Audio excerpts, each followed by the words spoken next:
BA प्रथम वर्ष में हमने पूर्व में पढ़ा जैन धर्म और भगवान महावीर स्वामी को। आज हम पढ़ रहे हैं बौद्ध धर्म और बौद्ध धर्म के संस्थापक महात्मा गौतम बुद्ध।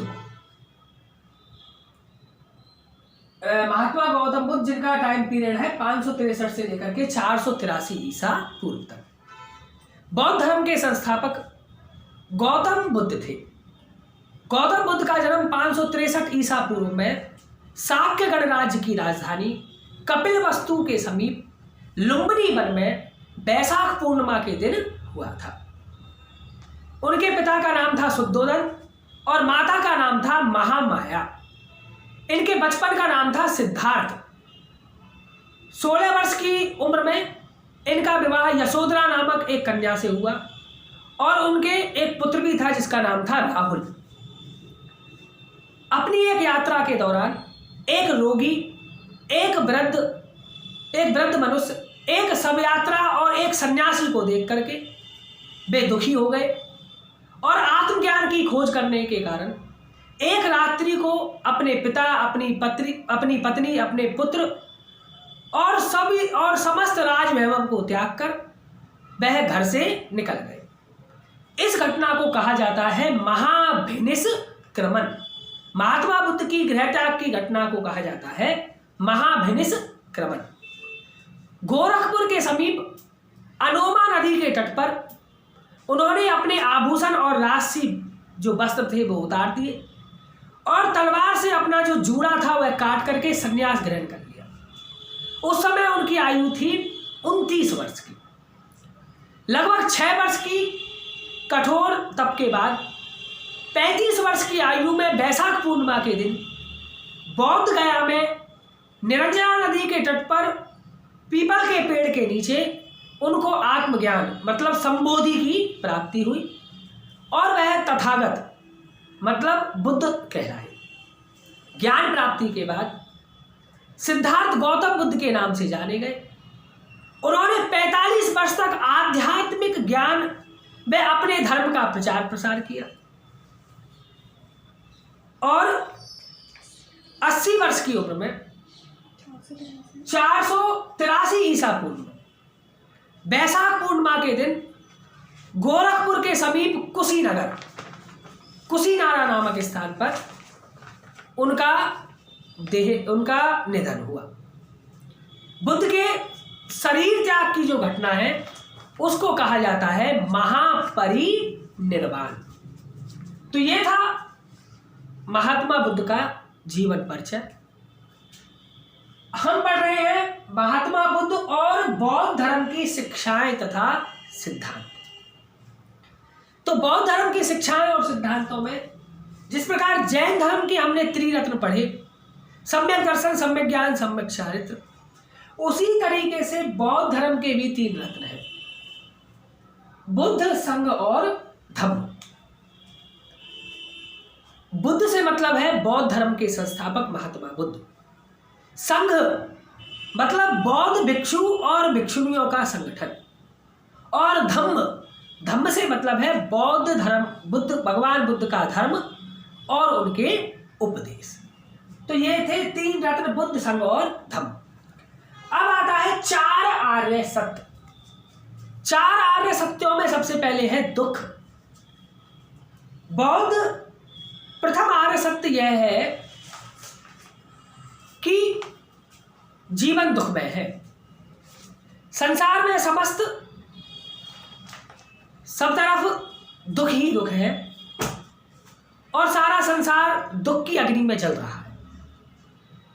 जन्म भी दुख है, मरण भी दुख है, जरा भी दुख है, व्याधि भी दुख है, मिलना बिछड़ना ये भी दुख है और इच्छित वस्तु की अप्राप्ति भी दुख है।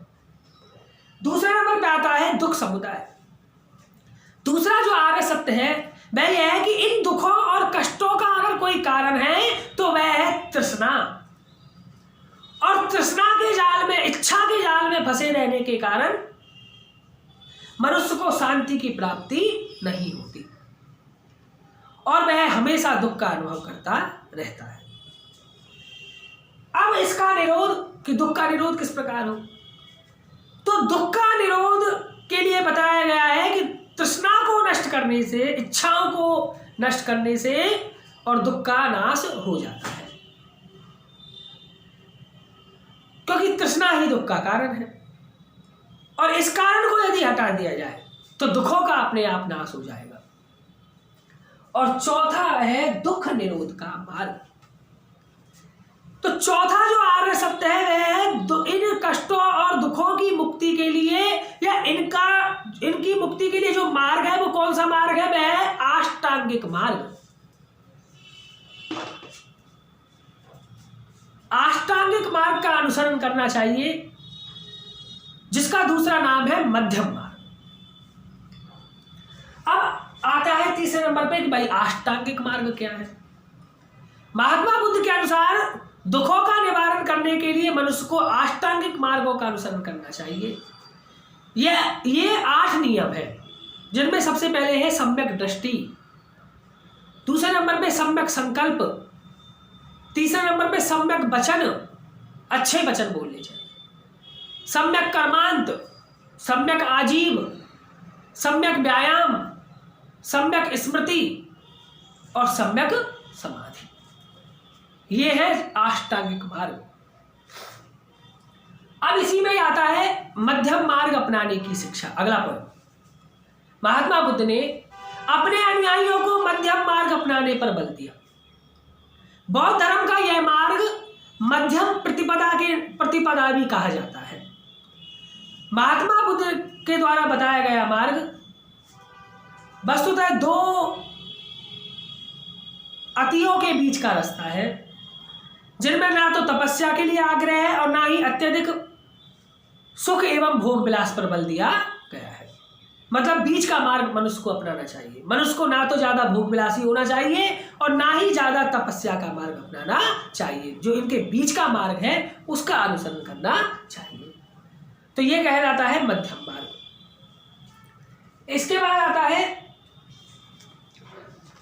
कि भाई मनुष्य को मध्यम मार्ग अपनाना चाहिए। मध्यम मार्ग से ही मनुष्य का कल्याण संभव है।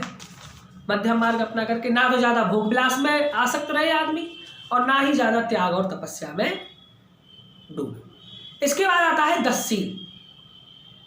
बौद्ध धर्म आचरण की शुद्धता पर बल देता है। बुद्ध ने अपनी शिक्षाओं पर बल देते हुए भिक्षुओं के लिए 10 नियमों का उपदेश दिए हैं। ये 10 नियम जो है वह 10 सील के नाम से जाने जाते हैं। इन 10 नियमों में प्रथम 5 नियमों का पालन गृहस्थ को करना चाहिए, जिनमें अहिंसा है, सत्य है, अस्तेय है, अपरिग्रह है, ब्रह्मचर्य है, नृत्य गायन का त्याग है, सुगंधित पदार्थों का त्याग है, असमय में भोजन का त्याग है, कोमल सैया का त्याग है और कंचन तथा कामनी का त्याग। ये 10 सील के नाम से जाने जाते हैं। इसके बाद है कर्मवाद। बौद्ध धर्म कर्म प्रधान है।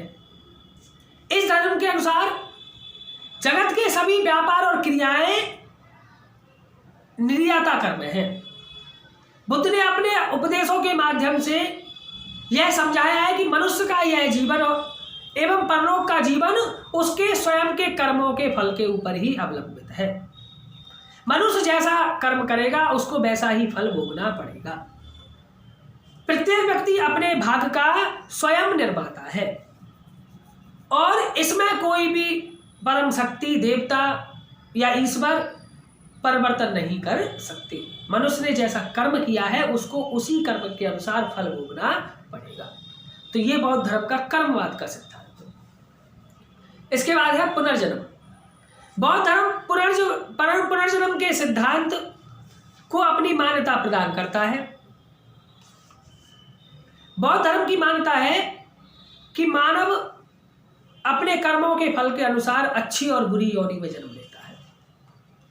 कर्मों का फल भोगने के लिए मनुष्य को बार बार जन्म लेना पड़ता है।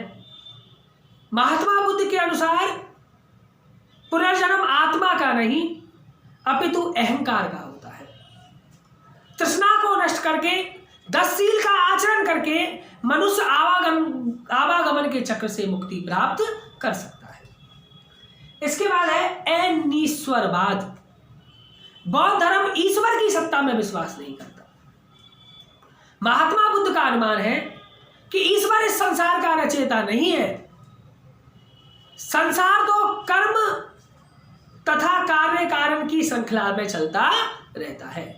मतलब ईश्वर का जो निर्माता है, ईश्वर सृष्टि का निर्माता नहीं है। तो बौद्ध धर्म ईश्वर के अस्तित्व में विश्वास नहीं करता। इसके अलावा है अनात्मावाद। बौद्ध धर्म स्थायी आत्मा की सत्ता को स्वीकार ही नहीं करता।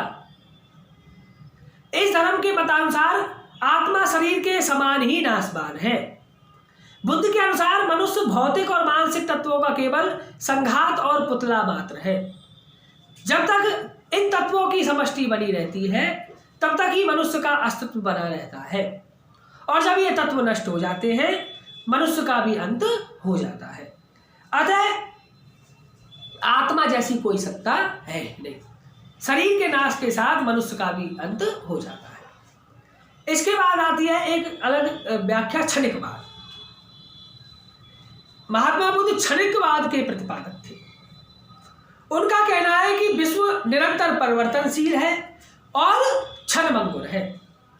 संसार की समस्त वस्तुएं अस्थिर और परिवर्तनशील है।